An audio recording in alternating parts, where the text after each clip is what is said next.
Would you like to know how to be happy? Well, the answer, believe it or not, is known. You may already know it. It took one of the most brilliant minds ever to appear on the earth to come up with the answer. His name was John Stuart Mill, who lived from 1806 to 1873, became an outstanding philosopher and economist. He's believed to have had perhaps the highest IQ of any person who has ever lived. So unless you think you're smarter, pay attention. John Stuart Mill said, "Those only are happy who have their minds fixed on some object other than their own happiness. On the happiness of others, on the improvement of mankind, even on some art or pursuit, followed not as a means, but as itself an ideal end. Aiming thus at something else, they find happiness by the way." Okay, to my mind, there's no doubt whatever that that is the true and only lasting path to lasting and meaningful happiness. The definition is so excellent, and people so often seem to be confused as to what happiness is all about. Let me repeat it.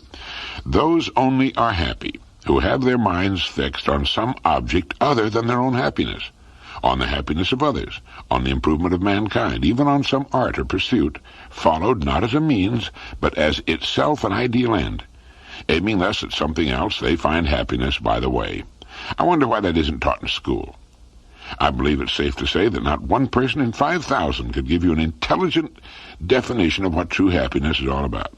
We must have our minds fixed on something other than happiness in order to find it. If we seek it directly, it will elude us forever. People say, "I want to be happy," as though it's something that can be done to them, whether they do anything about it or not. Such people can never know happiness until they break out of the tiny world of themselves. Those only are happy who have their minds fixed on some object other than their own happiness. Therein lies the secret. The happiest people are usually the busiest people, almost always those whose business consists of serving others in some way. By losing themselves in what they're doing and where they're going, happiness quietly joins them and becomes a part of them. The miserable, unhappy people who cause such misery and unhappiness to others are the self-centered people, people who worry constantly about what they're getting out of it, rather than what they're giving. And the world is chuck-a-bang full of them. Unfortunately, we see their harried, unhappy, furtive, ferret-like faces everywhere, pushing, their grasping hands extended. They fear life, they fear death, they're the pitiful caricatures of humanity, and they pay a terrible price for their ignorance. All right, no more mystery then as to what happiness is all about. If you're not happy, it's because you're not meeting John Stuart Mill's simple directions and definition. If you do qualify, you're a happy person. The thing I like about the definition, other than the fact that it's the best I've ever found, is that it places the responsibility for happiness directly where it belongs. I was staying at a resort hotel, the Grand Hotel on Mackinac Island in northern Michigan. One evening after dinner, I settled myself comfortably in a chair on the porch that runs the entire length of the old frame hotel. Supposedly it's the longest porch in the world, just to relax and enjoy the delightful evening. There was a light breeze and a good moon. The lake was beautiful, and the lights of the passing ships could be seen.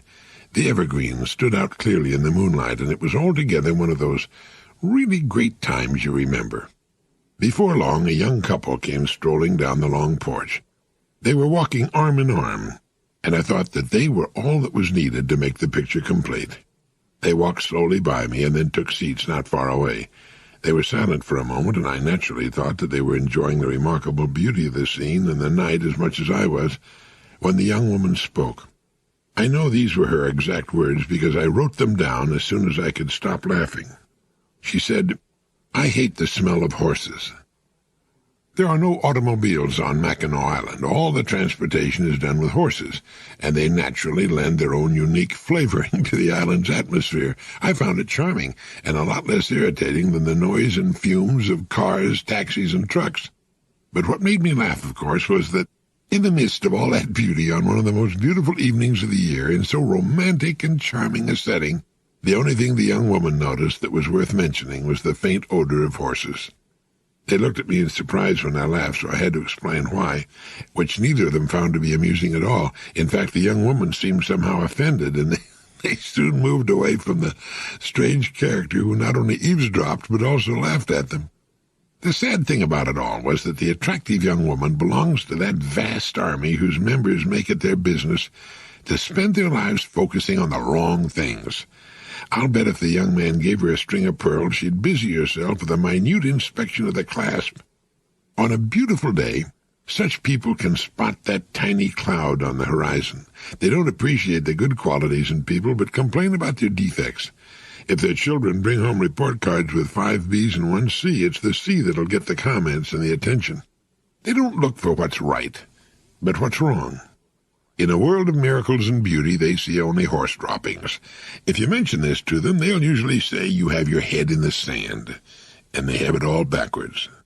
There's nothing in the world that's perfect, and it's our job to eliminate as many defects as we can, but pity the poor people who go through life seeing only the fly specks on the window of the world.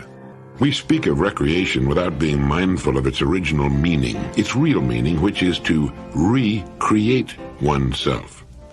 Recreation should be recreation, a time so spent that we can reevaluate things, our lives, our work, our goals, our reasons for living, our service, our contribution, our education, our hobbies, our enjoyment of ourselves and others.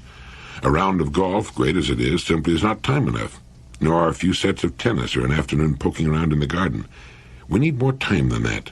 Several days, a couple of weeks or longer, and on a regular basis. For me, it's getting on the water in a boat. It's wearing comfortable old clothes and sailing out of sight of land with just the sea and the wind and the sky, and it's puttering and fixing things around the boat, sanding and varnishing and making little improvements. There's the therapy of the fresh air, the sea itself, the elements, and it's using your 2 hands, the most versatile instruments on earth, and the tools they've fashioned to help. Everyone has his own way, or should have his own way, of recreating himself, of renewing himself, so that he can turn again to the necessary pursuits of living with new interest and enthusiasm. What's yours? With one friend of mine, it's growing tomatoes. For others, it's painting or cooking or mountain climbing or fishing or camping or traveling. Everyone needs recreation in its true sense. Robert Ardrey points out in his marvelous book, The Social Contract, that the 3 most important factors to any human being are, in this order, number 1, identity, recognition as a separate, original human being. Number 2, stimulation, change, the opposite of boredom. And number 3, security, the opposite of anxiety. Well, this recreation business comes under headings 1 and 2 and most certainly helps us establish number 3. That is, occasional renewal helps us find ourselves, reestablish just who we are and what we want. So it helps with our identity problem.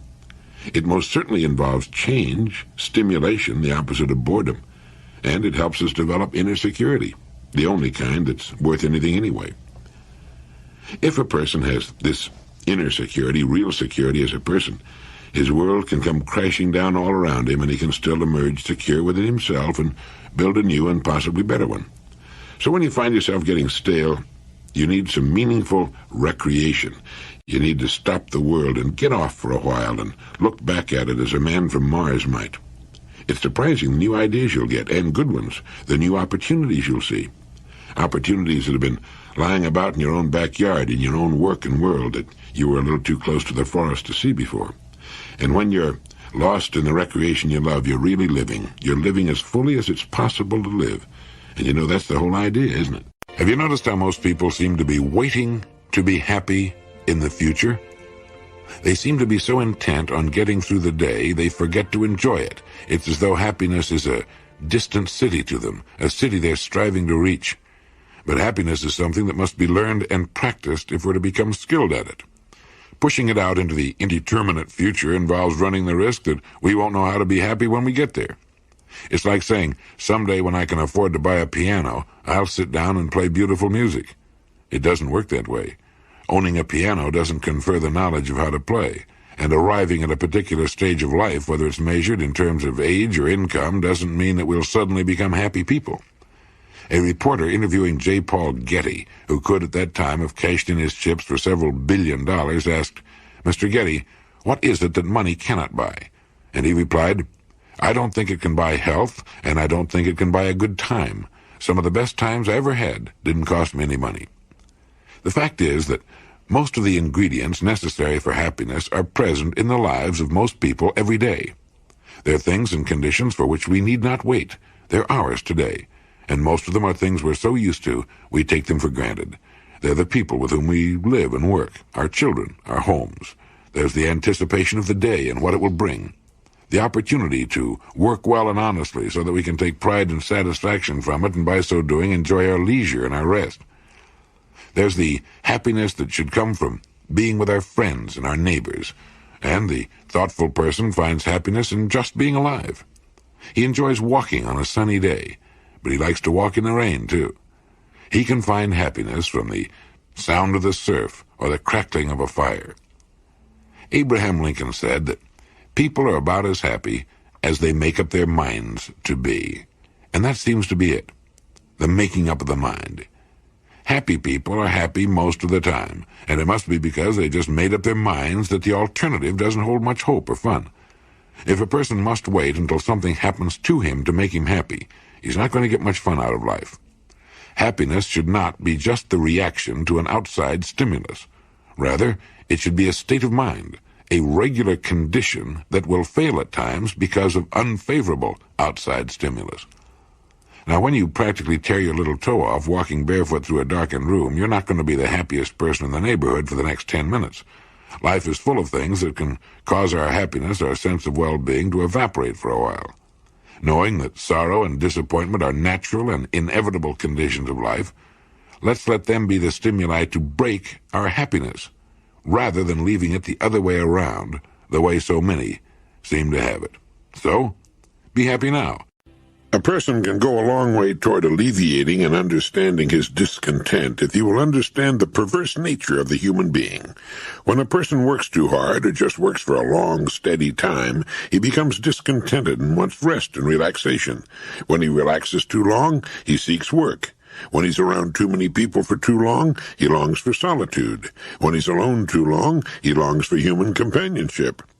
The young envy the older person and long for the years to quickly pass. The older envy the young and often wish they could somehow turn back the clock of time. You'll be a lot happier and have a much better sense of humor if you'll understand that it's an integral and indissoluble part of human nature to become dissatisfied, to want what you don't have at the moment. Moments of complete and blissful satisfaction are wonderful but rare, and soon give way to a nagging desire for something else. And that's good. If we understand this part of ourselves, we can avoid frustration. It is this godlike discontent that lurks in the growing person that's responsible for all human progress. That our discontent is also responsible for a great deal of pain and unnecessary suffering is simply the other side of the coin. Do you remember the old fable about the fisherman who caught a magic prince in the form of a fish? And the fish told the fisherman that if he let him go, the fish would grant any wish. The fisherman let him go, talked it over with his wife, and they started wishing.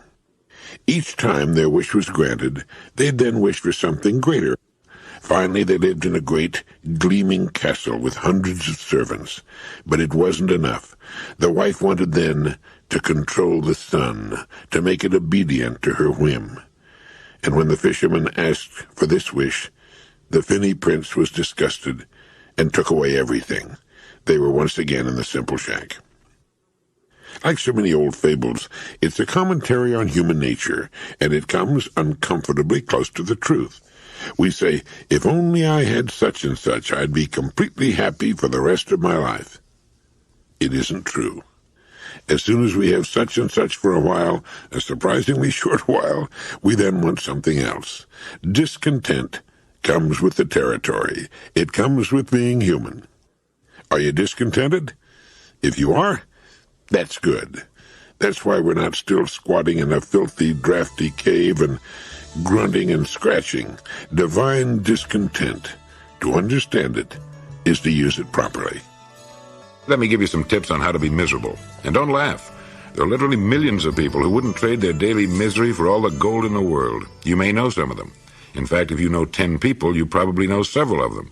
This may be an exaggeration, and it may not, too. The first step to real professional-type, solid, unremitting misery is to get all wrapped up in yourself and your problems, real or imagined. Become a kind of island, surrounded on every side by yourself. By turning all of your thoughts inward upon yourself, you can naturally not spend much or any time thinking of others and other things. And so finally the outside world, the real world, will disappear into a kind of Hitchcock-type fog. You'll know the world is there because every once in a while you'll bump into it. But for the most part, it will be murky and indistinguishable. And it's right here that you have to understand an important but little-known fact. The type of person who turns inward upon himself doesn't have much in the wisdom department, or he'd never do it. And as a result, he doesn't have much to turn inward upon. He finds a kind of vacuum. So he must then invent things. And he invents things like the world is against him, which is the worst possible kind of conceit. The world isn't against him. It doesn't even know he exists. And as a result, it ignores him completely. So since this person doesn't get much attention from this attitude, he tries to get attention through various other means. One is to hunt for illnesses of various kinds. If you look long enough, and it doesn't take long, you can find symptoms of any condition or disease known to man, and some that are unknown, ranging from yaws to rabies. With your newfound illness, you've got something with which you hope to make everyone else as miserable as you are. So you tell them about it. They don't want to hear about it, but you tell them anyway, and you watch for signs of sympathy. And at first you get them. So you think you've got it made, and you keep this up, with new and interesting medical problems. You wake up every morning feeling rotten, and you let the world know about it.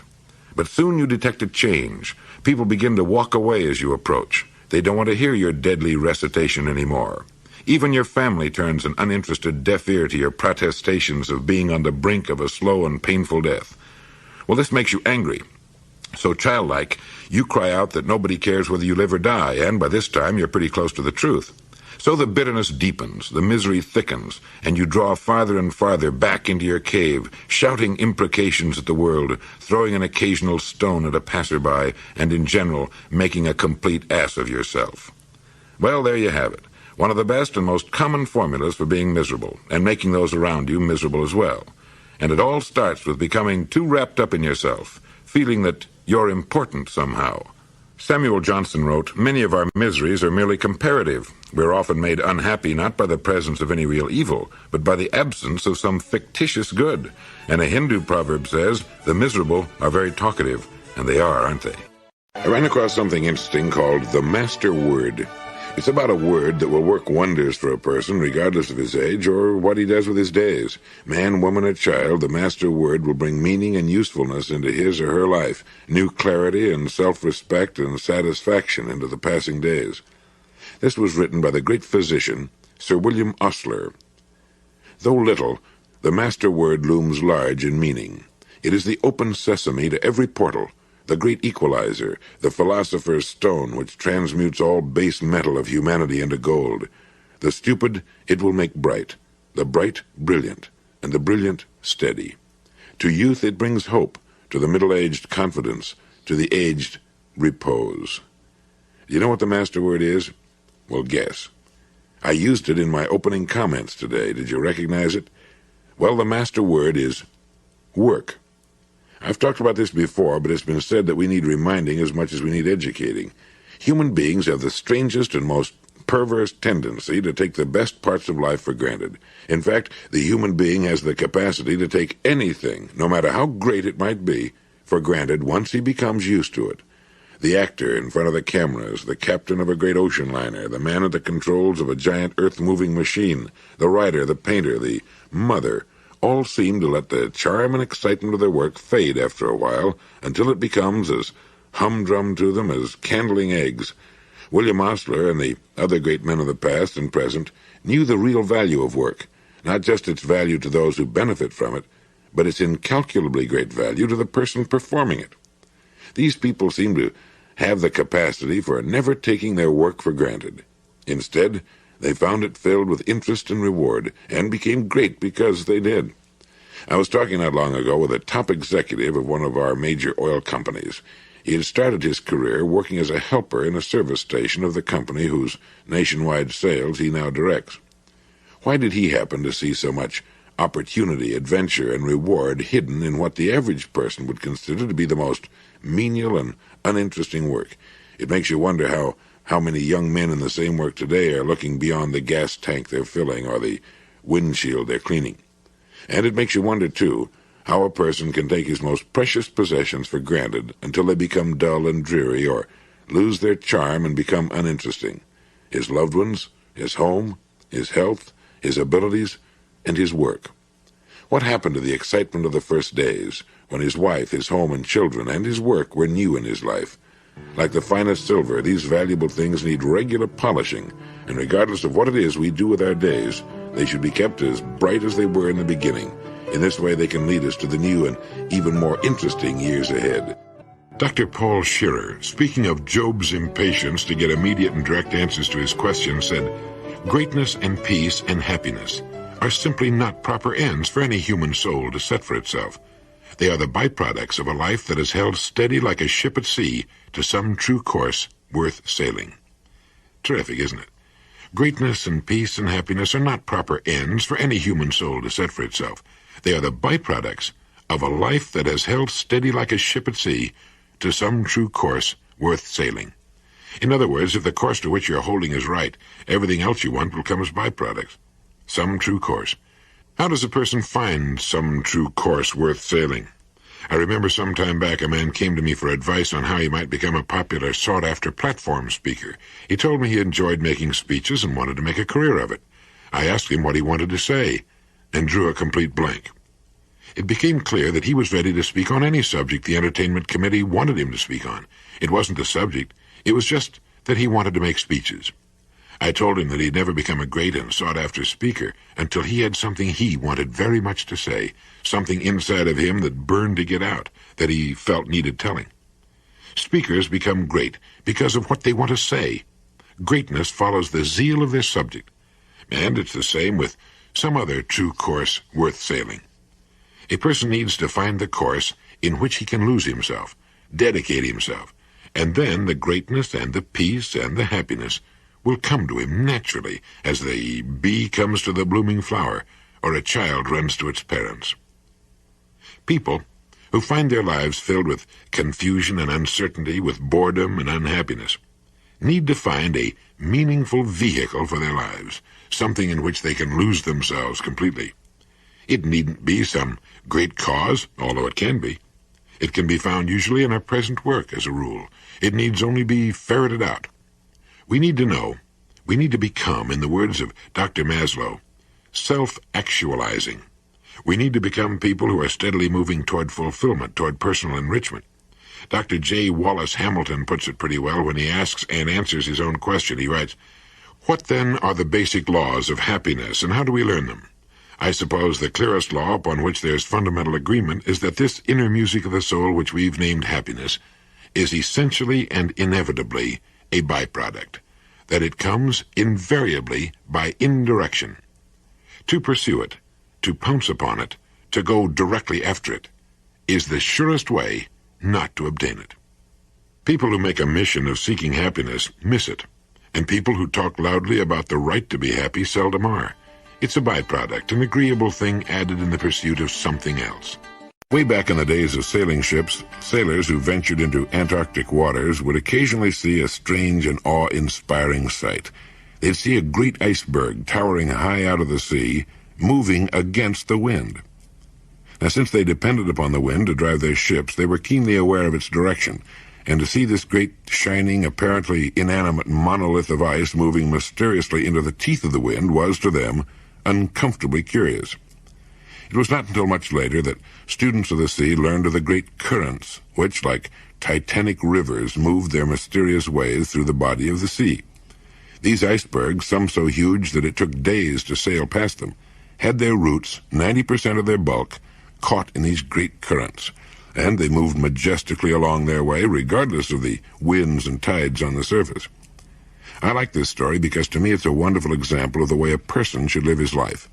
A person should have his roots deep in a great moving current, a moving stream of conscious direction, which will keep him on course, sailing steadily toward the destination he's chosen, regardless of the economic and social winds that blow first this way and then that on the surface. In such a life, there's no great hurry, no frantic running about, no doubt or confusion. Instead, each day he moves a little way along his course, steadily, unrelentingly. In one day, he doesn't seem to make much headway to the casual observer, but like the iceberg, if you come back in a week, you'll no longer find him at the exact latitude and longitude of a week ago. And in a year, he'll have covered a really marvelous distance, while most of those about him will still be moving in circles and by fits and starts.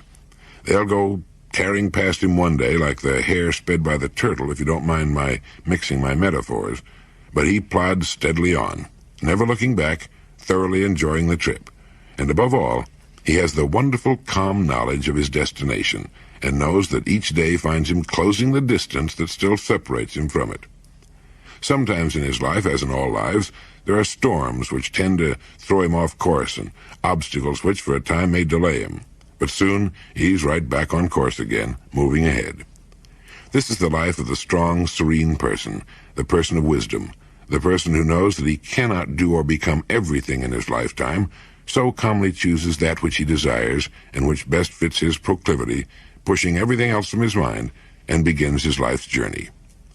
The life of such a man or woman always demonstrates the almost unbelievable cumulative effect of time well spent. His steady, unswerving use of time seems to make it compound, until in a very few years he's miles ahead of all but the few who live as he does. He's like that great iceberg. His roots are firmly held by the steady stream of his belief. Emerson taught, "A point of education that I can never too much insist upon is this tenet, that every individual man has a bias which he must obey, that it is only as he feels and obeys this that he rightly develops and attains his legitimate power in the world." There are few things more interesting than words. Here's one you can add to your vocabulary and to your way of life if you want to. The word is serendipity, S-E-R-E-N-D-I-P-I-T-Y, serendipity. The meaning of serendipity, according to the Oxford Dictionary, is the faculty of making happy and unexpected discoveries by accident. And it means also the good things that almost always happen to a person following a bold course of action. Serendipitous things. The word was coined by the British author Horace Walpole, who based it on the title of an old fairy tale, The Three Princes of Serendip. The princes in the story were always making discoveries of things they were not in quest of. Let's say you're trying to invent something. Frequently, you will stumble onto something entirely different and wonderful that you had no idea of discovering. Well, that's what serendipity means. Now, the point I want to make is that you wouldn't have made the serendipitous discovery if you hadn't been looking for something else. I'll bet you've heard people say of someone, "That's the luckiest guy in the world." But if you'll get to know the man, you'll usually find he's a busy, positive kind of individual who's always looking for new and interesting ways of doing things. Someone once defined luck as something you find when preparedness meets opportunity. It just won't happen usually unless a person's prepared for it. There are lots of interesting and pretty wonderful things that would be happening all the time to a lot more people if people weren't such stick-in-the-muds as a rule. Take the person who hates his work, for example. There are millions of people, I suppose, who actually loathe the work they're doing. But they stay with it because of some warped sense of security. Now, if they'd find out what it is they really love to do and prepare themselves for it, they could cut loose from what they're doing now, and the minute they do, this word serendipity comes into action, the good things that happen to a person following a bold, positive course of action. It's frequently found that a lot of boredom and frustration in our work comes from not knowing enough about it. You'd be surprised at the number of people who know only their own job, and that in a limited way, and who have no idea what's going on in the rest of their business. Frequently, a person in any given line of work can find interest, challenge, and just the job he's looking for right in his own business or industry if he's just taken the time to find out more about it. One of the greatest explorers who ever lived, Captain James Cook, began as an ordinary seaman. In 4 years, he had learned enough to become a master of his own ship, and later made the discoveries that, of course, made him famous. A happy, successful, serendipitous life, beginning as a common seaman. Another common seaman, named Joseph Conrad, studied and worked his way to become a ship's captain, and later wrote the wonderful stories of the sea that made him loved and famous. There isn't a single line of work where this hasn't happened. I just picked beginning as a common seaman as an example, because that's fairly a small beginning. But the same applies to anything else. Serendipity, it's quite a word, and it'll apply to whatever you do for a living. Some time back, I was in San Diego for a meeting, and I met a wonderful young couple who'd been married only a few days. Handsome, young, intelligent. Well, it was a pleasure to see them together.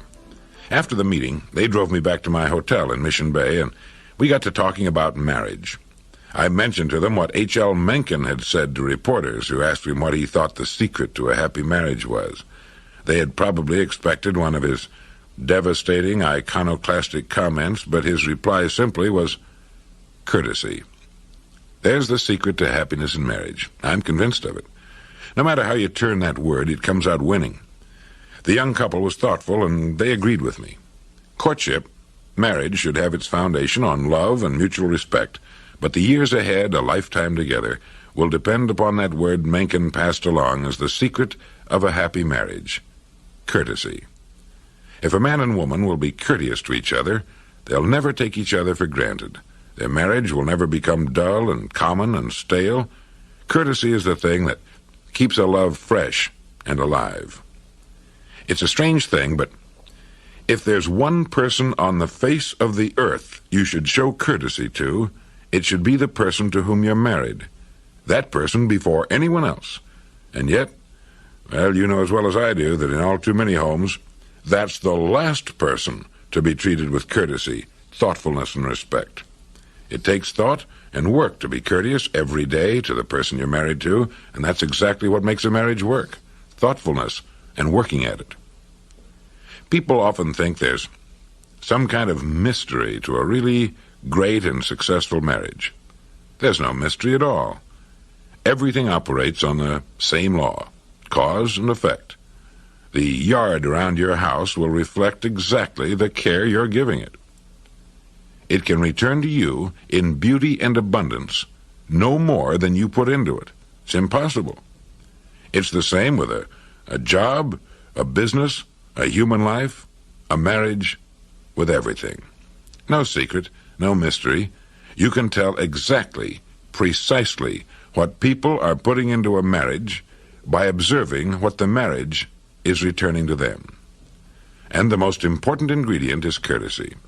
How do you feel toward anyone who treats you with courtesy and respect? You like that person, and you like to be around him.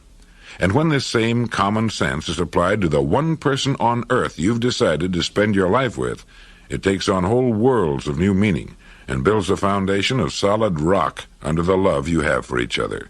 The children grow up taking courtesy as a matter of course. They see the fine and gentle way their parents treat each other, and they'll know how to treat their partners someday. Courtesy, one word in the English language that can make of a marriage a thing of warmth and beauty if it's there, or a living hell if it isn't. Back in the days of ancient Rome, during the years of the Caesars, there was a person whose only job was to hold a laurel wreath over the head of the Caesar and from time to time intone the words, "Thou art mortal." Now the purpose of this was to remind the man in whom such great powers resided that he too was, after all, only a man, and as such, mortal. When we're young, we tend to think of life as never-ending. Time for us stretches off limitlessly into the future. But as we get older, even in our 40s, which should be a time of vigor, interest, and activity, really a time of young maturity, we begin to get from time to time small reminders of our mortality. Oh, it might be a sudden shortness of breath or a perfectly normal twinge in the chest, a bit of back trouble. But we get these occasional reminders that time is not, after all, standing still for us, that we, like the Caesars of old, are indeed mortal. To the neurotic, this sort of reminder fills him with dread and plunges him into even deeper depression. But to the fairly normal, reasonably well-adjusted person, this comes as a reminder to enjoy to the fullest the time that is remaining, that days are not things to be waited through until Saturday or a birthday or Christmas, but rather to be savored and enjoyed one by one, hour by hour. We come to an understanding that to kill time, as we so aptly put it, is really nothing more than to kill a little part of ourselves, since time is all we have. It reminds us, too, or at least it should, to be more patient, more tolerant of others, particularly those we love. If we're mature enough to love anyone, it means exactly that. And it reminds us to follow our hunches and obey our sudden impulses, especially those which involve a kind word or a pat on the back or a sign of tenderness. Those we love, as well as ourselves, are only passengers for the journey's duration, so let's let them know we enjoy sharing it with them. And if we don't always enjoy it, let's fake it. Let's pretend we do. After all, the trip really isn't all that long. I saw a newspaper picture not long ago of a woman of 75 ice skating. It reminded me that 75 is only old to people under 60. To people 75, it's a good, thoroughly enjoyable age, and maybe we'll all live to be 85 or 95, and maybe we won't. In any case, there is a limit, and there should be, or it wouldn't be there. And since there is, why not relax a little? Not take things too seriously. And as an old friend of mine once said, in a life where death is inevitable, never worry about anything. Sure, it's easier said than done. I remember reading a story about an old man who was planting a young tree in his yard. His neighbor hailed him and said, "What are you planting the tree for? You'll never live to see it grown." And the old man calmly went on with his planting and said, "I believe you have to plan on dying tomorrow or living forever." Well, I'm not planning on dying tomorrow. George Santayana once wrote that there's no cure for birth and death save to enjoy the interval. There's no cure for birth and death save to enjoy the interval. You know, it's being reminded of something like that which can shake a person up a little bit. Have you ever thought much about how much time we waste and unhappiness we bring on ourselves by worrying about the future and reliving in our minds the mistakes of the past? One of the neatest tricks in the world is to learn to enjoy the present, since the present is the only time we'll ever own. Distance is no longer a serious obstacle due to modern means of travel, but time remains unconquerable. It cannot be expanded, accumulated, mortgaged, hastened, or retarded. It's the one thing completely beyond man's control. And while the supply of time is certainly limited for anyone, generally it's squandered as though there's no end to it. The man on the commuter train, bored, waiting to get home, then waiting for dinner, then waiting to go to bed or for a particular television program, and he thus spends his time slightly behind reality, waiting for something that's coming up. And while it'll keep him going, he never or seldom learns to enjoy the time he's using right now. But what it takes seems to be an awareness of living. It means being aware that you're alive at this moment, and that the world and people are interesting enough at any time, so that we needn't waste so precious a thing as time in boredom. If we know where we're going in the future, we can do our work the best we can, give it everything we've got, and we don't need to worry about it or the future. And as for reliving our mistakes of the past, this is the easiest advice on earth to give, and probably the most difficult on earth to follow. Everybody knows that it's perfectly useless to relive in our minds the dumb stunts we've pulled in the past, but this doesn't keep us from doing it. And again, according to the experts, the solution may be found in living for the present and enjoying it as much as we can. Now, this does not mean that we should not plan for the future. We should. But once our plans are laid, fine. Work on them, but don't stew and fret over them. All we will ever have is today. Yesterday is gone forever, can never be recalled, and tomorrow really never comes. If we find it difficult to enjoy the day in which we're living, we should remember that what we're waiting for will be made up of the same kind of days we're getting now. Frequently, a person who's unhappy by nature will believe that when something happens in the future, such as marriage, a better job, more money, or whatever it happens to be, that he'll suddenly be a happy person. But the facts don't bear that out. If we're living in the past, or worrying or hoping for happiness in the future, the best thing we can do is ask ourselves, how am I doing with the days I'm getting right now? How am I doing today? It's not how much we have, but how much we enjoy that makes happiness. Try that business of being aware of the present and its possibilities, and the chances are you'll enjoy it. The head of a great corporation died in his New York office of a heart attack. Later, when it came time to clean out his desk and collect his personal effects, a hand fishing line wrapped on a stick, complete with bobber, sinker, and rusted hook, was found in his bottom desk drawer. It was probably the one he had used as a small boy on the farm in the Midwest. Had that relic of younger carefree days represented his real dream of what living was all about? He had gone to school, found a job, got married, worked hard, purchased a home on the installment plan, and the other niceties of living. Children had come along, and there was their education to think about. There were the promotions that came from hard work and native ability and the passing of the years. There were the clubs and civic things, the professional associations, the crises on the job and at home. And finally, the top job with a company that had grown very much larger with the passing of 30 years. The top job with its responsibilities to stockholders, employees, customers, research and development, finance. The kids were out of school and married themselves now. It had all happened so fast and with no real plan of any kind. It had been school, then job, then work, then promotions and family and income problems, and suddenly there he was on top of the pile. And rummaging in his things in the attic or the basement one day, he had come across that old worn-out fishing outfit with its tiny hook for bluegills and the red bobber with the paint all peeled off. The string had almost come apart in his hands, And he'd sat there and remembered that cool little creek with the summer smell of it, and the green moss along the bank, the frogs plopping into the water, and the water bugs skimming in the willows along the bank. He remembered the excitement of seeing that bobber suddenly disappear and the frantic tug of the fish on the line, and finally a nice string of them for dinner. And suddenly, he'd wanted to go back. He'd realized that had been living, that had been real and elemental and satisfying, and somehow he hadn't done enough of it. He hadn't had the time to just go sit on a bank and fish for a while and chew on a twig and feel the sun on his back and wait for the bobber to disappear. The time and the leisure to listen to the voice inside and get things straightened out in his mind as to what was important and what wasn't. Things like goals and roles.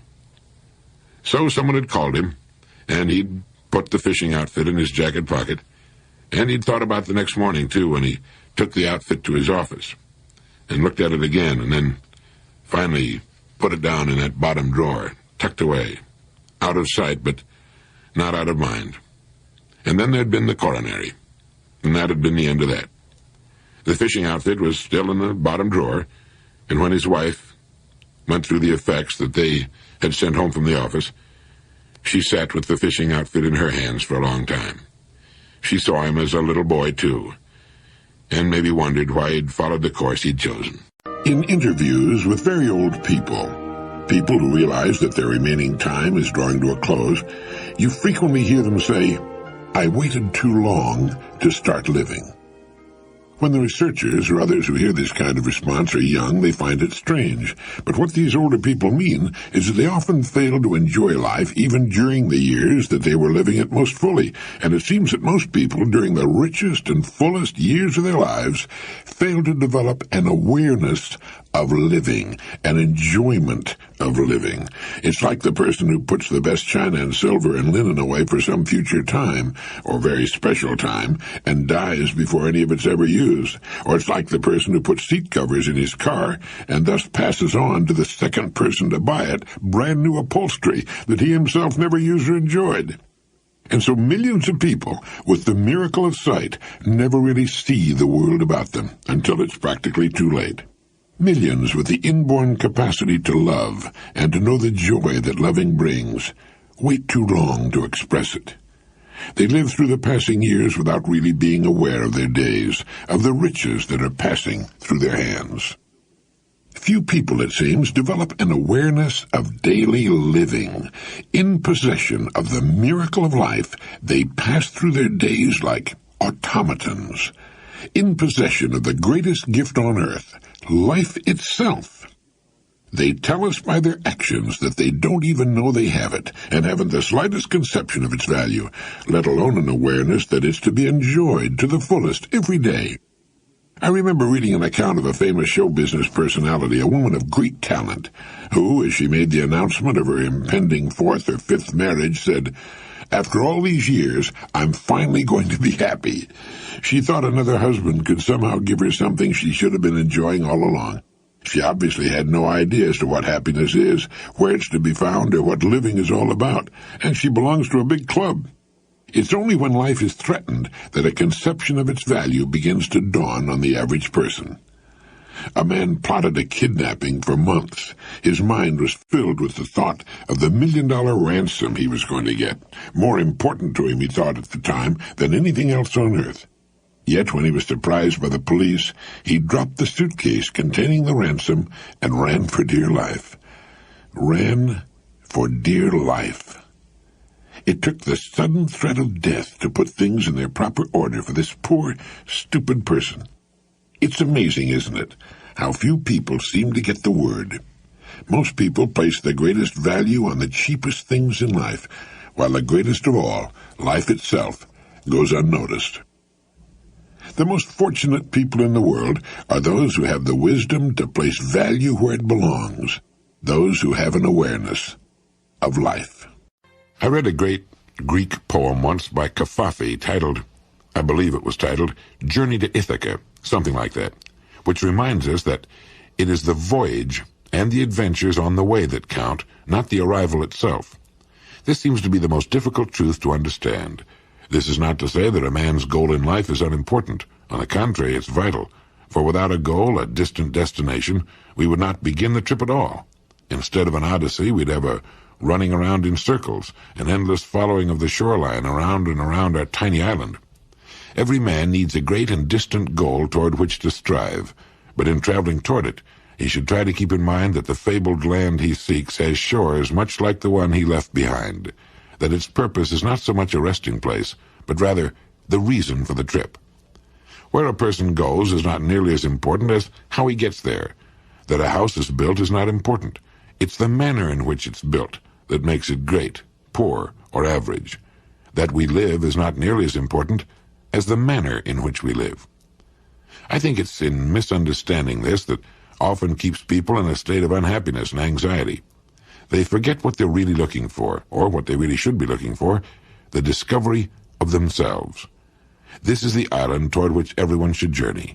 It's a difficult journey, beset like the travels of Ulysses with many dangers and hardships, but it gives meaning to life, and there are many rich rewards to be found along the way.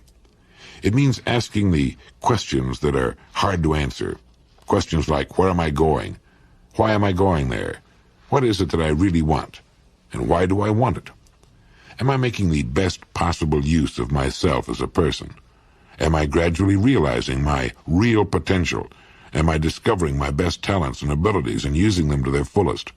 Am I living fully extended in my one chance at life on earth? Am I really living? Who am I? These are the questions everyone must ask himself and find the answers to. As Emerson wrote, though we travel the world over to find the beautiful, we must carry it with us, or we find it not. Whatever it is you're looking for must first be found within yourself, whether it be peace, happiness, riches, or great accomplishments. Everything we do outwardly is only an expression of what we are inwardly. To ask for anything else is as absurd as looking for apples on an oak tree. So the person who knows what he wants knows what he must become, and so he fixes his attention on the preparation and development of himself. And as he grows toward the ideal he holds in his mind, he finds interest, zest, and joy on the journey. He looks forward to tomorrow, but he also enjoys today, for it's the tomorrow he looked forward to yesterday. He knows that if he cannot find meaning and value in his present, it will very likely be missing from his future. Today is the future of 5 years ago. These are questions that need answering. Some 4,500 years ago, one of the most inspiring thoughts the world's ever produced was written in Sanskrit, and here's its translation. It goes, "Look well to this one day, for it and it alone is life. In the brief course of this one day lie all the verities and realities of your existence, the pride of growth, the glory of action, the splendor of beauty. Yesterday is only a dream, and tomorrow is but a vision. Yet each day, well lived, makes every yesterday a dream of happiness, and each tomorrow a vision of hope. Look well, therefore, to this one day, for it and it alone is life." With that one bit of ancient philosophy and little else, a person could live an ideal and richly successful life. It applies to everyone in every walk of life, certainly the student, the teacher, the business person, the worker, whatever his task may be, the housewife, the politician, the clergyman. I remember reading somewhere about a businessman who visits his barber shop every morning for half an hour. He doesn't want to shave or haircut every morning. He lies stretched out in the chair with a hot towel on his face, not just because it's soothing and relaxing, but so no one will recognize and speak to him. And during that half hour, he gets himself organized mentally for the day ahead. Sounds like a good idea, but I think everyone could accomplish much the same thing by sitting quietly and slowly reading that great piece of wisdom from the Sanskrit. Look well to this one day, for it and it alone is life. It's true. Today, right now, it's all the life there is for any person on earth. We can look toward and plan for the future, certainly, but if we pass up living and enjoying today, we're passing up all we've got for something we hope to get. In the brief course of this one day lie all the verities and realities of your existence, the pride of growth, the glory of action, the splendor of beauty. In reading and thinking of this at the beginning of each new day, we could remind ourselves of these points. The truth and reality of our lives, in themselves a miracle. And we would remind ourselves of the duty to grow a little as persons, to rise above the petty and the trivial, to become stronger and more serene. and we would remind ourselves to take some action calculated to move us a notch closer to our goals and toward fulfillment as persons, and to recognize and be aware of the beauty around us. The proof of the greatness and truth of this piece of writing is in the fact that it successfully withstood the test of time and has endured for more than 4,000 years. It's as modern and important today as it was the day it first flashed across the mind of some person whose name has long been forgotten. And it'll be just as important to thinking men and women 4,000 years from today. For real truth is as ageless as the mountains, as enduring as the sea. Emerson wrote, "There is a time in every man's education when he arrives at the conviction that envy is ignorance, that imitation is suicide, that he must take himself, for better or worse, as his portion, and that though the wide universe is full of good, no kernel of nourishing corn can come to him but through the toil bestowed on that plot of ground which is given him to till. The power which resides in him is new in nature, and none but he knows what that is which he can do, nor does he know until he's tried. Trust thyself. Every heart vibrates to that iron string."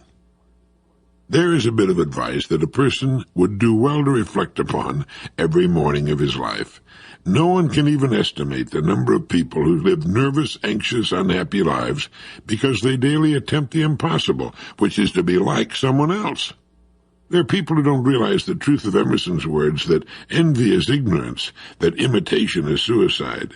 He must have used the word suicide because we have to kill that which is natural in ourselves when we attempt to be like someone else. They need to recognize the truth also that the power that resides in them is new in nature, that it has never appeared before in just that way on earth, that if they'll learn about and develop their own powers, they'll have no need of envy or imitation. Envy is ignorance because it means a person is ignorant of his own powers and abilities, his one-of-a-kind natural talent. He's never looked within himself for his own road to greatness, but instead seeks it in the lives of others. And when he fails to succeed, as do those he envies, as fail he must because he can't possibly be exactly like them, his image of himself shrinks. Not understanding that he is unlike those he envies, he doesn't realize that this simple fact lies at the bottom of his failure. Nor does he understand that he can be as successful as anyone on earth if he will build upon that power that resides in him. As Emerson put it, the power which resides in him is new in nature, and none but he knows what that is which he can do, nor does he know until he's tried. This is why a parent is off base when he says to a child, "Why aren't you like so-and-so, like a brother or some model child? Look what he's doing." The parent doesn't understand that it's a human impossibility for the child to be like so-and-so and to do what he does in the same way. Instead, a parent would be wise to say, "Don't worry about so-and-so. He's found his strength, and he's building on it. You have a strength of your own, and when you find it, you can build just as high." And then those great words, "Trust thyself." Every heart vibrates to that iron string. When a person finds himself, when he stops imitating and envying others, there's something in his nature that says to him, "This is it. You've found your road at last." Every person is born to be a star at something. The purpose of his or her life is to discover it, and then to spend his or her years building upon that plot of ground it was given to him and to her to till. What makes you happy will depend upon your own personal nature, which is different in many ways from that of any other human being. To try to find happiness by doing what seems to make others happy is to fall headfirst into the identity trap. So writes Harry Brown in his book, How I Found Freedom in an Unfree World. Mine's an Avon paperback. He believes that there are two identity traps. One, the belief that you should be someone other than yourself, and two, the assumption that others will do things in the way that you would. Now, these are the basic traps of which many others are variations. In the first trap, you necessarily forfeit your freedom by requiring yourself to live in a stereotyped, predetermined way that doesn't consider your own desires, feeling, and objectives. The second trap is more subtle, but just as harmful to your freedom. When you expect someone to have the same ideas, attitudes, and feelings that you have, you expect him to act in ways that aren't in keeping with his nature. As a result, you'll expect and hope that people will do things they're not capable of doing. Others can suggest what you should do or what ought to make you happy, but they'll often be wrong. You have to determine for yourself who you are, what makes you happy, what you're capable of doing, and what you want to do. Be open to suggestions, but never forfeit the power to make the final decision yourself. Only then can you act in ways that will bring you happiness. You're in the identity trap when you let others determine what's right or wrong for you, when you live by unquestioned rules that define how you should act and think. You're in the identity trap, says Mr. Brown, when you try to be interested in something because it's expected of you, or when you try to do the things that others have said you should do, or when you try to live up to an image that others say is the only legitimate, valid image you're allowed to have. You're in the identity trap if you allow others to define labels and impose them upon you, such as going to PTA meetings because that's what so-called good parents are supposed to do, or going to visit your parents every Sunday because a good child would never do less, or giving up your career because a so-called good wife puts her husband's career first. You're in the identity trap if you feign an interest in ecology to prove your civic interest, or give to the poor to prove you aren't selfish, or study dull subjects to appear to be intellectual. You're in the identity trap if you buy an expensive car to prove you're successful, or a small foreign car because your friends are anti-Detroit, or if you shave every day to prove you're respectable, or let your hair grow long to prove you don't conform. In any of these ways, you allow someone else to determine what you should think and be. You deny your own self when you suppress desires that aren't considered legitimate, or when you try to appear to be having fun because everyone else is, or when you settle for a certain life because you've been told that's all you should expect in the world. A little book that's meant a great deal to me, and I suppose thousands of others, is As a Man Thinketh by James Allen. One of the chapters of the book is entitled Visions and Ideals, and it's one of the most beautiful things I've ever read. It goes like this.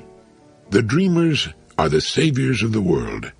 As the visible world is sustained by the invisible, so men, through all their trials and sins and sordid vocations, are nourished by the beautiful visions of their solitary dreamers.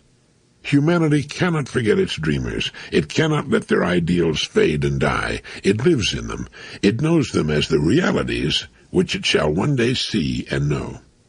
Composer, sculptor, painter, poet, prophet, sage, these are the makers of the afterworld, the architects of heaven. The world is beautiful because they've lived. Without them, laboring humanity would perish. He who cherishes a beautiful vision, a lofty ideal in his heart, will one day realize it. Columbus cherished a vision of another world, and he discovered it. Copernicus fostered the vision of a multiplicity of worlds and a wider universe, and he revealed it. Buddha beheld the vision of a spiritual world of stainless beauty and perfect peace, and he entered into it. Cherish your visions. Cherish your ideals. Cherish the music that stirs in your heart, the beauty that forms in your mind, the loveliness that drapes your purest thoughts.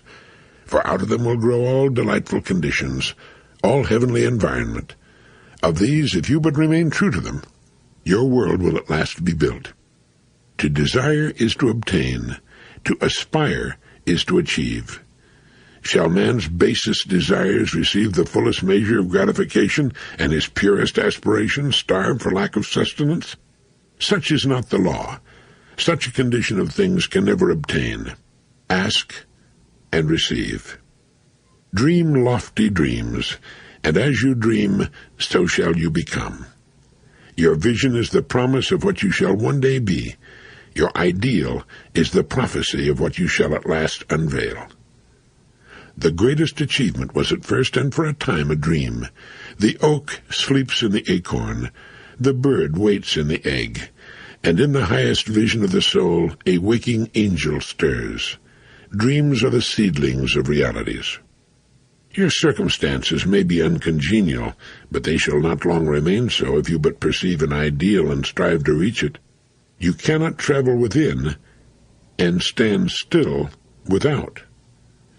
You will realize the vision, not the idle wish of your heart, be it base or beautiful, or a mixture of both, for you will always gravitate toward that which you secretly most love.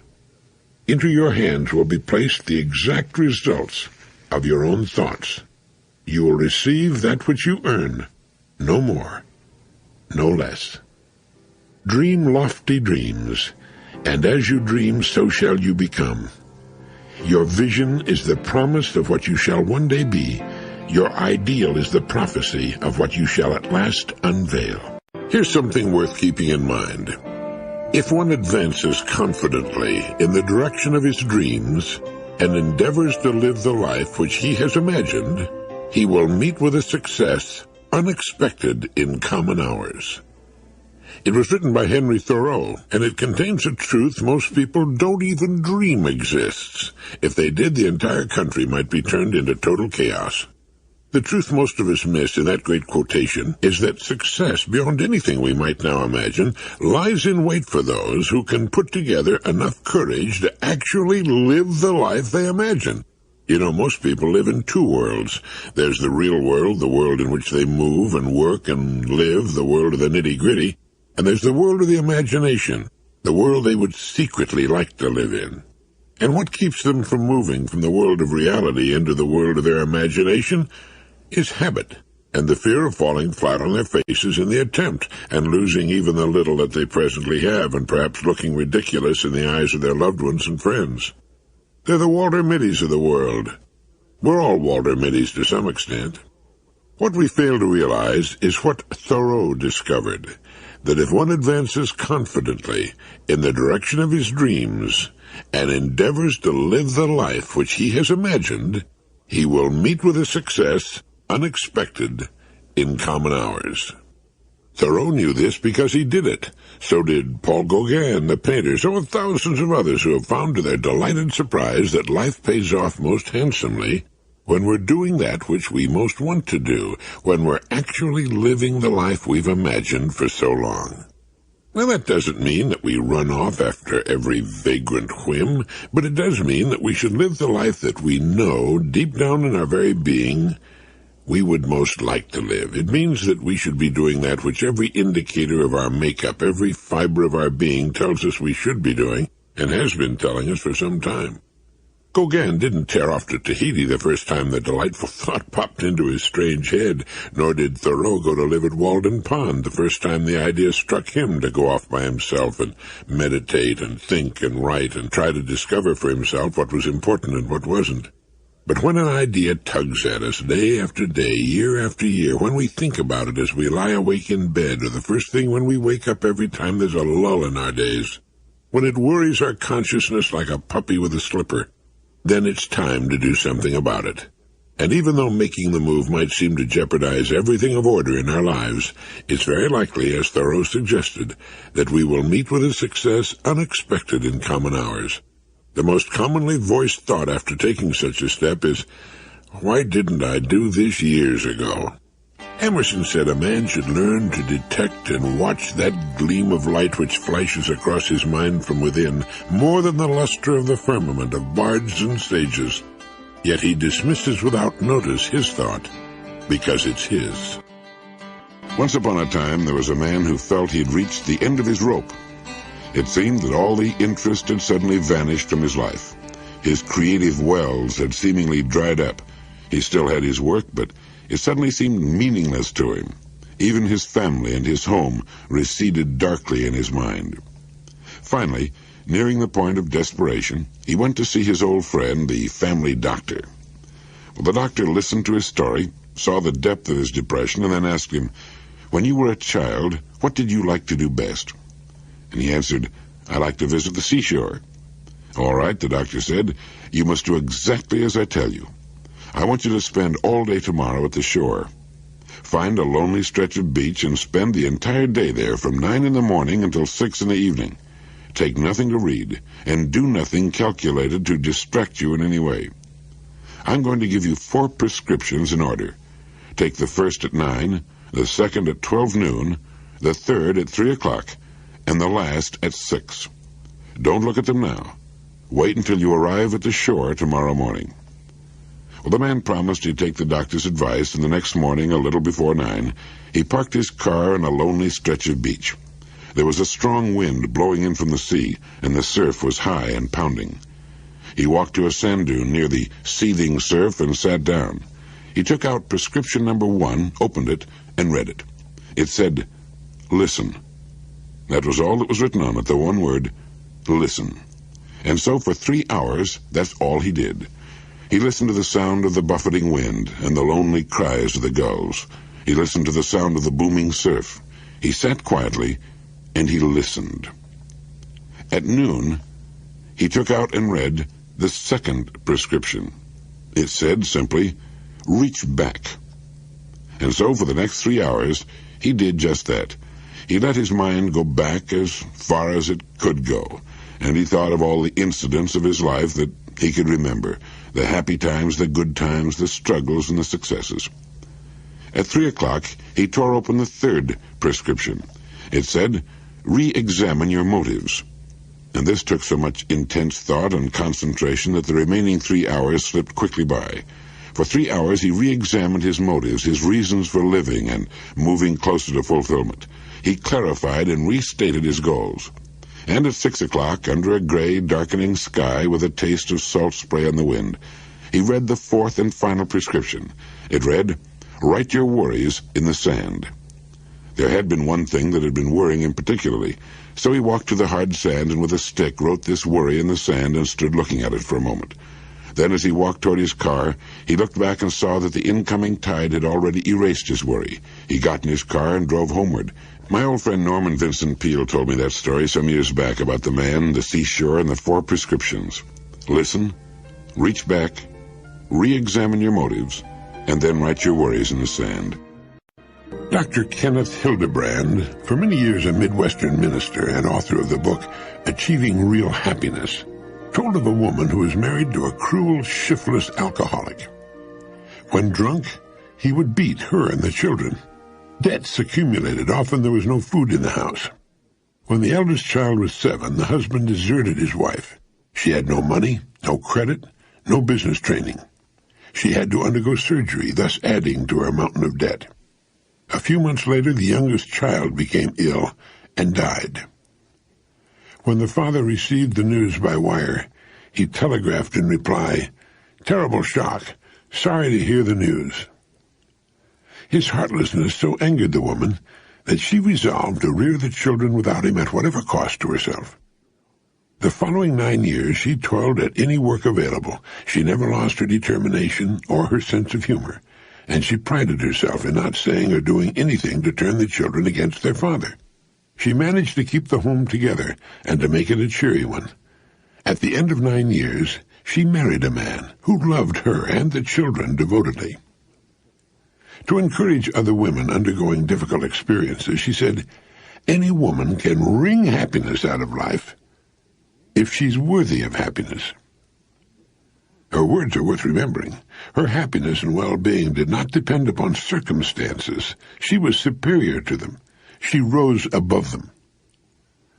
Now, no woman would enjoy going through what this woman had to endure, and every life has its problems. But if we permit our circumstances to dictate how we feel and act, we're relinquishing control of our own lives. And it's our attitude toward others and the world that determines what happens to us. If the woman I mentioned had not developed her cheerful, friendly, successful attitude toward her life, the chances are excellent that she never would have found the right man and married again. A popular fallacy held by almost all young people and a large segment of the older adults is that happiness hinges on pleasant circumstances and congenial surroundings. These people think that if their circumstances were better, they'd be happy. This isn't true. If a person cannot find happiness in his daily life now, unless he wakes up, he will never be happy, regardless of his circumstances. The fact is, whether or not we admit it to ourselves, that genuine happiness is hidden in the quiet simplicities and fundamental virtues of life. These cannot be purchased, even though you could afford to pay a king's ransom, and they at the same time exist for anyone. Every day of our lives is either successful or unsuccessful. If we permit the success of our days to depend upon things such as the weather, the talk and the actions of other people, and if we concentrate not on what we have, but rather on those things we do not have, well, we become little more than small mirrors of our surroundings. What we should remember is that each of us, in reality, shapes his world in his own likeness.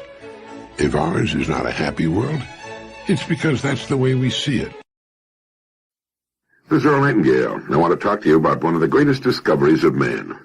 When I learned about this discovery, it turned my world upside down for the better and made it possible for me to have everything I've ever wanted since. And I know it'll do the same for you if you will put the discovery to work in your life. The discovery was made in the 19th century by the famous Viennese physician Sigmund Freud, the father of psychoanalysis. He called his discovery the unconscious or subconscious mind. That is to say, as I'm sure you know, that each one of us has two minds, although of course they're interconnected and surely part of the same mysterious entity.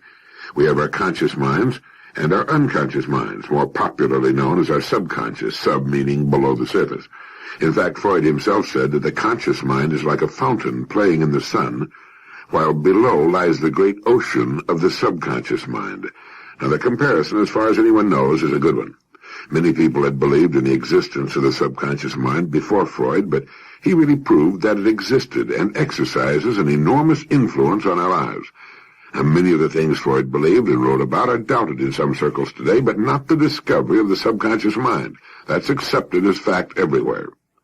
So each of us has a subconscious mind, and it exerts a tremendous influence on his life. So let me see if I can explain how a part of the subconscious mind works. First, understand that it's big. All we know about it points to that, and is the storehouse of everything we've ever experienced in our lives. But it's believed to be much more than that. It seems to have or be connected to great powers latent within it, and it seems to work in many ways like some mysterious supercomputer. But standing at the entrance to the subconscious mind and screening much that comes along is the conscious mind. We might compare the conscious mind to the computer operator in that it determines what goes in. Not everything, because the subconscious is aware of everything that goes on about us, everything that comes to us through our five senses. Our senses are the subconscious mind's means of contact with the world. Now understand, the subconscious mind has no control whatever over what goes into it. It's passive. It receives and acts upon what is received. It has no way of distinguishing between what we call right or wrong, good or bad.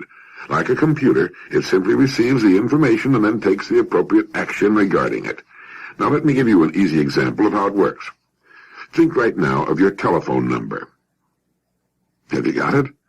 Okay, that's one of the ways the subconscious works. Your telephone number is stored, as is everything else you've ever experienced in your subconscious mind, as subject to recall. Now, when I said think of your telephone number, I instructed your conscious mind, the fountain playing in the sunlight. It immediately triggered the response of the subconscious, and out popped the exact number you wanted, just like a printout on a computer, isn't it? Now, here's another example. I want you to remember what you were doing and where you were when you learned of the tragic death of President John F. Kennedy.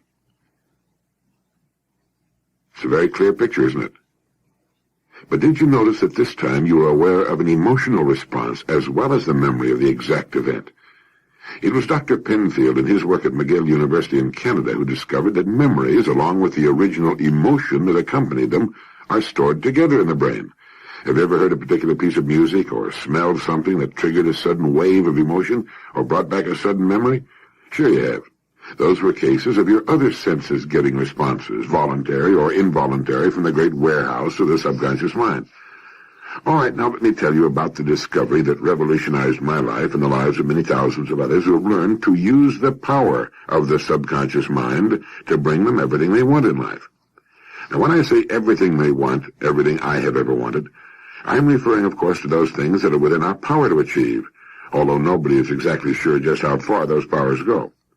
I'm talking about such things as finding the person we want to find, achieving the income we want, having the things we want, things such as the home we want to own and live in, the car we want to drive, the trips we want to take, the boat or the trailer we want to have, the degree of education we want to achieve.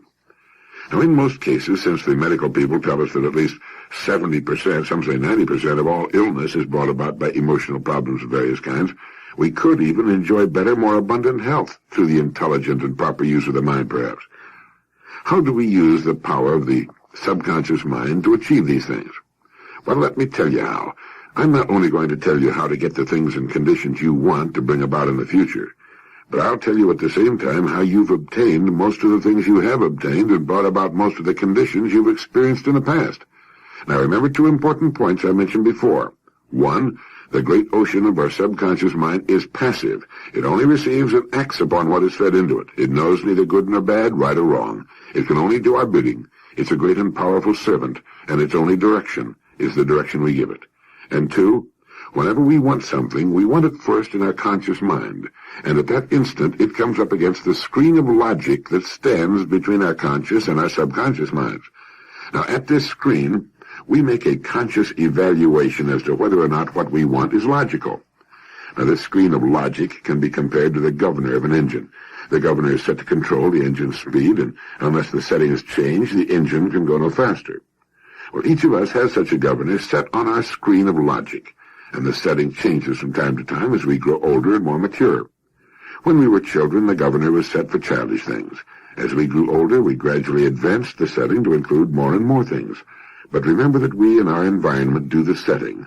So whenever we see or think of something we want, it comes up against this screen of logic, which has been set to filter out all that we do not think logical for us. Let me give you an example. Think now of a 60-foot yacht. You got the picture? See her there in the water, all white and gleaming in the sunshine? Now, do you want that yacht? Do you want to buy that yacht? It'll cost you $150,000. Do you want it for your very own? Now, most people will screen the 60-foot yacht out. It will never really pass as an order to the subconscious mind for two reasons. One, most people don't want a 60-foot yacht and wouldn't know what to do with it if they had it. Two, most people really believe getting enough money together so that they could throw away $150,000 on a yacht is simply out of the question. So it doesn't pass the screen of logic. Now that's what keeps people from seriously wanting things that are not right for them. But remember, there are people, many thousands of them, whose screens will let that 60-foot yacht come sailing right through, and who now have 60-foot or much larger yachts. It all depends on the person, doesn't it? All right, now let's look at the things you've obtained in the past. Include in these the person you married, if you're married, the place you live in, and all of your present possessions. Everything you have, with the exception of gifts, was once an idea in your conscious mind. And everything you have once came up against your screen of logic, just like that 60-foot yacht. Only everything you have passed through it. Not the first time, maybe. Sometimes you thought you weren't quite ready yet, and you put some things off for later, but eventually everything you've ever obtained through your own actions passed through the screen and was planted in your subconscious mind. And the really important things, maybe they're no longer important to you, but they were at the time, the really important things were planted in your subconscious mind with emotion. When you plant something in the subconscious mind with emotion, it's like wrapping a seed in fertilizer before you plant it. It grows faster and better. Where you live, your car, your clothes, your job, your income, everything was once an idea in your conscious mind, was stopped for inspection at the screen of logic, which had been set by the governor at that time, and was permitted to pass into the subconscious mind. As everything you ever wanted or wanted to do passed into the subconscious mind, it was simply accepted. Good or bad, right or wrong, stupid or intelligent, makes no difference. It was accepted and acted upon. It might have been a decision to obtain a $500 a week position, a decision to buy a $30,000 home, or the decision to rob a bank, or start on drugs, or buy a beautiful new car, or graduate from school, or not graduate from school, or ask someone to marry you. Whatever all those decisions were which passed through the screen into the subconscious mind, and most especially those that were wrapped in a strong emotion, they all came to pass, didn't they? Can you think of anything you have ever wanted with all your heart since becoming an adult that you have not obtained or are not now in the process of obtaining? Well, do you realize what that means? It means that your subconscious mind is an enormously powerful servant that gets you anything you seriously want. It means that you've been telling your own fortune, doesn't it? Now, I don't know where you set your governor. That's your business. Each of us has a different setting. And as I said, we change the setting as we become more confident of our powers. But if you understand what I've been saying here, you probably realize that you've set your governor too low, maybe much too low. In fact, you may not have realized you were doing the setting. In fact, you may not have been doing the setting. There are millions of people in our society all over the world who permit others to set their governors for them. They do this without realizing they're doing it. They do it by conforming without question to those about them. They do it by selling themselves short and making the assumption that they're not able to do any better than those by whom they're surrounded. They're copycats, not because they want to be copycats. It's just they've never thought much about it. Our subconscious minds, and remember yours is as good as anybody else's, are incredibly fertile. Anything that's passed through the screen and planted well in them will start to grow into reality. If it's reinforced by repetitive thinking over and over again and fertilized with emotion and the belief, the faith that it will come to pass in our lives, it will in fact come to pass. I like the phrase come to pass because it's true of everything in our lives. It comes to pass, as all will pass from our lives eventually. And that's what gives meaning and a kind of urgency to our lives and a bit of sadness and poignancy to everything too. But that's only because we don't understand as much as we should. Fear of any kind is ignorance. Whenever we're afraid, it's because we don't know enough. If we understood enough, we'd never be afraid. Now, we still don't know very much about man or his incredible mind, but we know a little. We know we have a subconscious, and we know a little about how it works. We don't know what electricity is either, but we're smart enough to push a button or flip a switch. It's the same with the mystery of our minds. We've been told by many of the wisest people who ever lived that we have powers greater than we imagine. We've been told that we can work what seem to be miracles. We can bring about the lives we want to live, do the things we want to do, have the things we want to have all the years of our lives, if we but know it, if we will but learn how to do it. Your world is a living expression of how you are using and have used your mind. Your future will be determined by how you use it from now on. Your Lead the Field program will tell you how to put this great force for good to work in your life. I can truthfully tell you this. If I didn't have this information, I'd gladly pay anything for it. It's brought me everything I ever seriously wanted, and it's also brought me and those close to me meaning, order, and rich satisfaction in their lives. I hope you and the members of your family will really put Lead the Field to work for you. I hope you'll make the concepts it contains a habit-knit part of your lives. Now, on side 2 of this cassette, I want to tell you about the one person who really controls your life. Listen carefully. The more you know about this person, the better off you'll be in everything you do.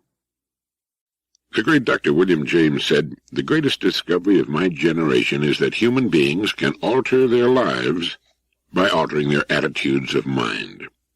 And he also said, "We need only in cold blood act as if the thing in question were real, and it will become infallibly real by growing into such a connection with our life." Now, these words of William James are among the many echoes from the past of what I said on side 1 of this cassette. Whatever we plant in our subconscious mind and nourish with repetition and emotion will one day become a reality. The one clear truth that appears universally in the writings of all the great philosophers and the biographies of mankind's leaders throughout the ages is that we become what we think about most of the time. Now, this means that each of us shapes his own environment, his own destiny, for better or worse, during his one chance at life. It means that your future is not predetermined, that you can make it happen. And your success in life has nothing to do with luck or whom you know or where you were born. It means that no one has to be controlled by his environment or by outside forces of any kind. Not if he refuses to conform, to blindly follow the great majority of people who historically take the big broad road to nowhere. Not if he learns to articulate and define the vague, hazy prodding of his deep-rooted desires and find that these things can be his, where he is now. This, of course, is another echo from the past. It was Henry David Thoreau who wrote, "We have only to move confidently in the direction of our dreams to meet with a success unexpected in common hours." And that's what your Lead the Field series is all about. It provides ideas and principles to help you systematically exploit your own unique qualities and talents as a person. In short, again with a bow to Thoreau, to march to the beat of your own drum. Lead the Field is not an attempt to tell you how to live your life. That's your business, nor is it a collection of pleasantries, platitudes, and Pollyanna. It simply provides the information you need to shape your environment in the form you choose. It gives you the kind of information that is not taught in school, in the service, or in company training manuals, and that's seldom acquired in the home. Yet, from both a selfish and altruistic viewpoint, this is the most valuable information anyone could possibly possess. This audio program is a concentrated listening and thinking system for continuing education that will have a direct bearing on every day of your life. By listening, we absorb things easily, almost without any conscious effort.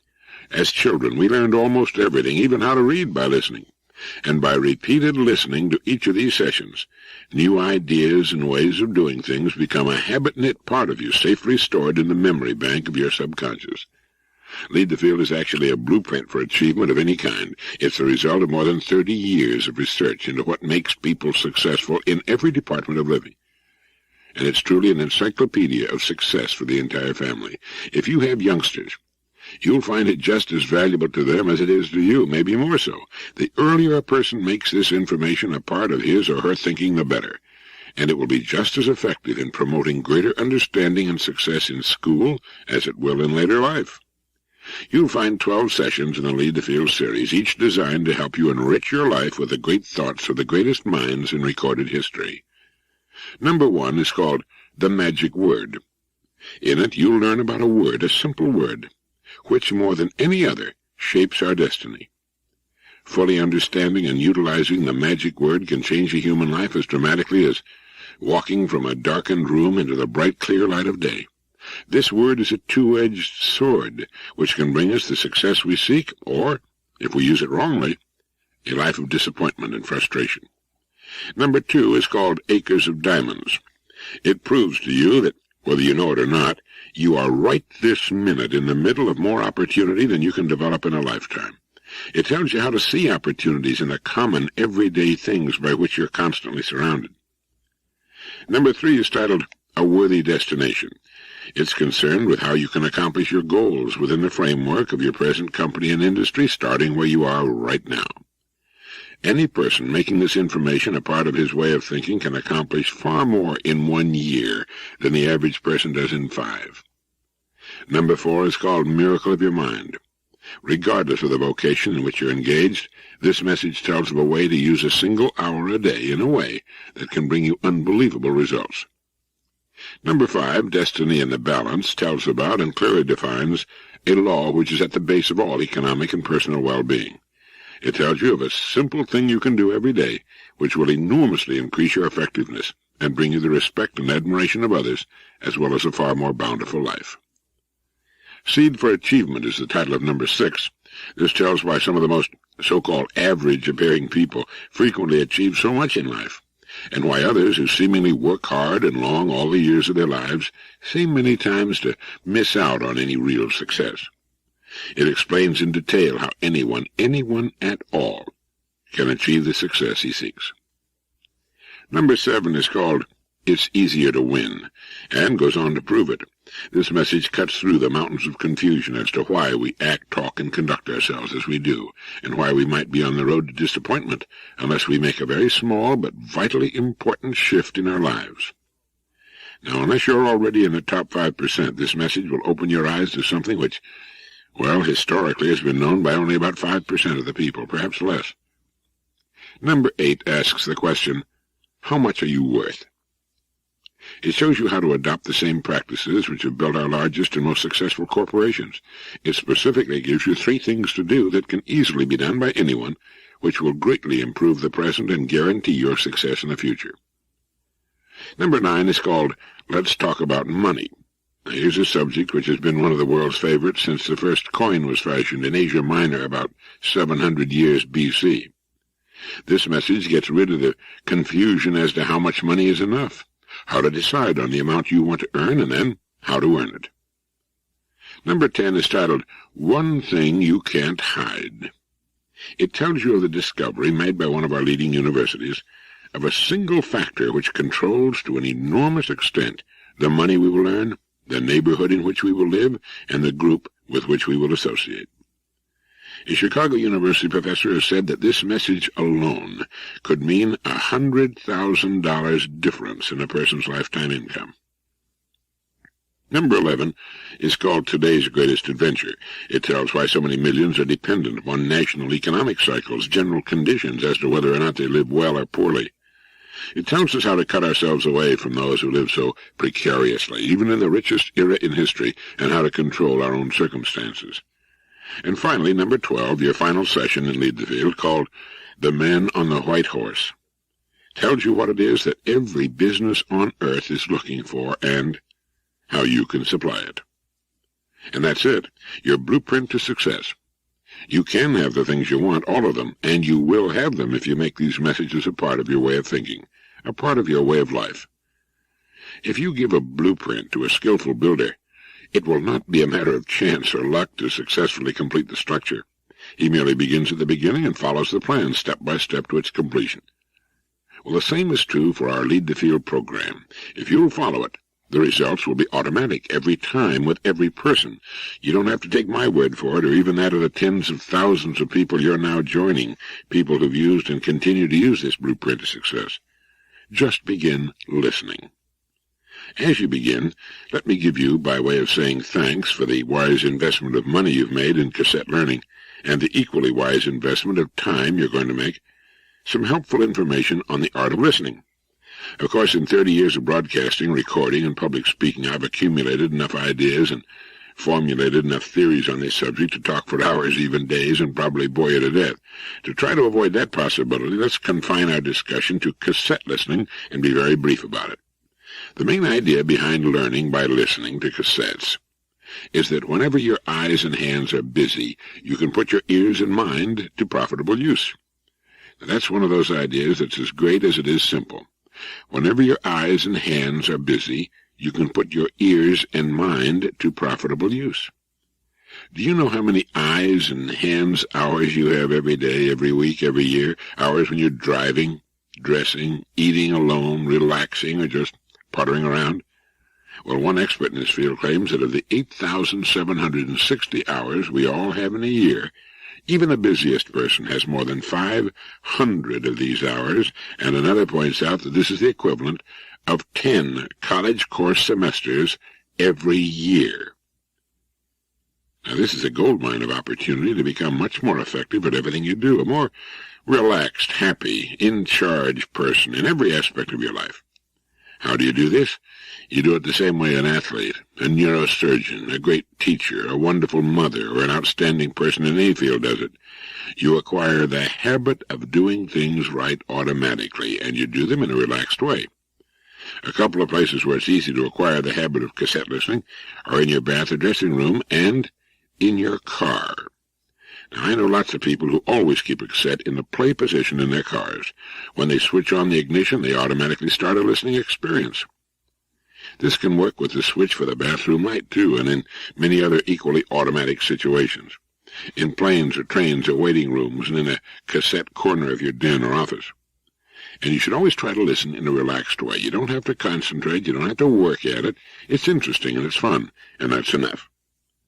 Perhaps the proof of this is that most of us know by heart the radio and TV commercials of the big national advertisers, and I'm sure nobody ever tried to learn them. The fact is that not listening can sometimes be a good way to implant a useful idea directly into your subconscious. It's my theory that that area of your mind is very smart, that it occasionally reaches out for ideas to meet its needs that the conscious mind may not be aware of. Now, don't get me wrong. Not listening, or rather just listening in a relaxed way without tense, avid concentration, isn't an excuse for not thinking. Thinking is the most important thing you do, and good cassettes are designed to stimulate thinking, not replace it with some sort of rote learning. You can think very much faster than anyone can talk, or you can listen. And really good talkers and listeners never let either talking or listening get in the way of their thinking. Good cassette listeners frequently listen with a finger near the stop button and writing tools at hand. As soon as an idea springs to mind, they stop the cassette, jot down the idea, and mull it over, asking themselves, is this really a good idea? Can I apply it in my life and work? When? How? And they record their answers and do something about them. To my mind, this is what cassette learning is all about. So relax, don't strain, just begin listening. Let your ears put that wonderful gold mine between your ears to profitable work. You'll be thrilled and delighted by the good things that start happening right away, and they never stop. They literally go on and on forever. As long as you take time to listen and think, you will constantly get new ideas, new reminders of things that will increase your awareness, improve your performance, revitalize your career, and help you achieve everything you want from life. Thank you.